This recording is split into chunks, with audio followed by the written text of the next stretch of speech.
This video is brought to you by the tiny piece of skin next to your thumbnail that you rip off. And then have to live with that fact that the only two options you have now is to amputate your own thumb or live in total pain for the rest of your life. For about 20 minutes and then it goes away.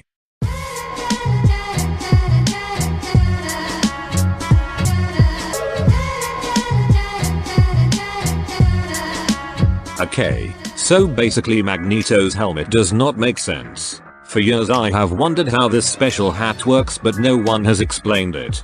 Ever. And I get very distressed when things do not make sense and also very satisfied when they do. So, I'll explain it myself. For the benefit of me and my 3 subscribers. You're welcome. First of all, I should explain what I mean when I say Magneto's helmet does not make sense. Well, it is apparently a thing now in the X-Men films that Magneto's helmet can block out telepathy from his head. In other words, no one can read his mind. I do not remember this being a big thing in the comics, but I dunno. Maybe I am dumb. Anyway, unless he is going for fashion over function with this, the design of his helmet makes no sense. To be honest, I am surprised not even the comics have explained the amazing properties of this strange hat. The most we know is that it blocks telepaths despite there being so many flaws. You know, like there being a massive hole where Magento's face is, and I know that this is really just to make him not look like he has a big old thimble on his head. But I won't take no for an answer. As I said before, there is a space in the helmet where Magneto has his eyes, his nose and his mouth. Well, the answer is simple then: telepaths can only enter the head where there is hair. No. In X-Men First Class, we see Charles enter a man's mind through his eye, so it should be completely possible for Charles to enter and read Eric's mind through his exposed eye. There must be something going on with the helmet that we are not seeing, and in order to know what it is, we need to know what the helmet is up against. Telepaths. Professor Charles Xavier has the power of telepathy and being bald, but we'll focus on the first of those for now. According to the official Marvel.com website, Xavier's powers work by perceiving the distinct mental radiations emitted by living creatures. It then goes on to say that he can amplify his powers. He often does this by using Cerebro, a device which is sensitive to that portion of the electromagnetic spectrum. So from that we have learned 2 things. 1. Professor X has the ability to read mental radiation, commonly known as brain waves. And 2. He reads them in the form of waves on the electromagnetic spectrum.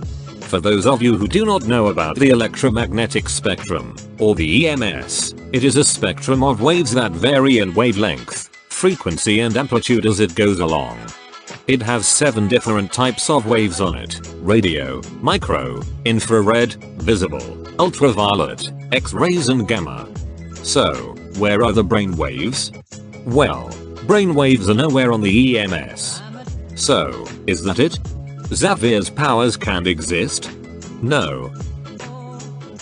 They do exist, and they are possible in the real world. Well, if you could read EMS waves like a book.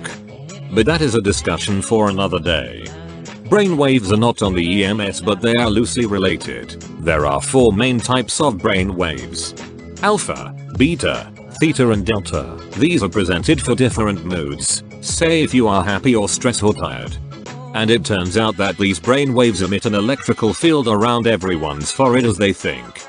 Think about that, an electrical book of your thoughts and feelings in an invisible bubble around your head.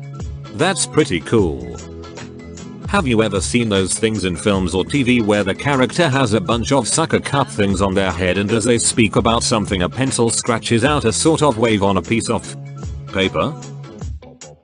This is what is happening there. The electric field that is produced by the character's feelings is being read in waves. And that is the electricity of electromagnetic sorted, so now we need to find something that gives off a magnetic force that can complement the electric field and turn electro into electromagnetic.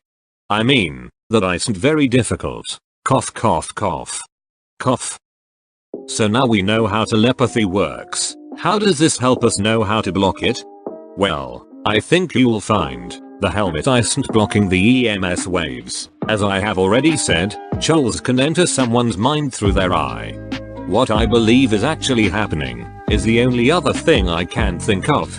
It is making the EMS waves unreadable. Think of it this way, here is a sentence.